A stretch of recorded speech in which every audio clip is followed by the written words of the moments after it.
La main tendue à l'Algérie, le point clé du discours du trône, selon le géopolitologue français Aymeric Choprade.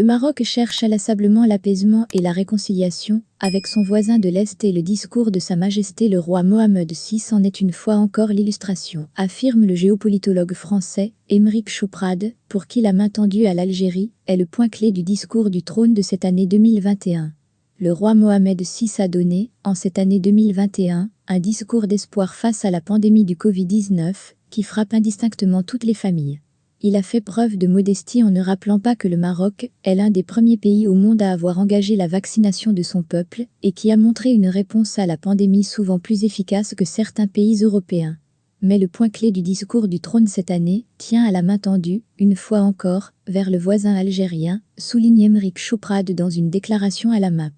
Avec beaucoup d'auteurs, le roi Mohammed VI n'a pas cherché à polémiquer sur les responsabilités quant à la nature des relations entre les deux pays. Il a appelé à dépasser les désaccords du passé et à regarder l'avenir, dans l'intérêt des deux peuples et de l'unité du Maghreb. Il a plaidé pour les frontières ouvertes entre deux pays frères et n'a pas hésité à désigner la menace et le drame humain que constituent pour tous les pays de la région les filières de l'immigration clandestine, relève le géopolitologue. Le Maroc cherche inlassablement l'apaisement et la réconciliation avec son voisin et le discours du roi en est une fois encore l'illustration, affirme l'auteur de Géopolitique d'un roi essai sur un Maroc moderne et multipolaire, un ouvrage sur les 20 années de règne du roi Mohammed VI.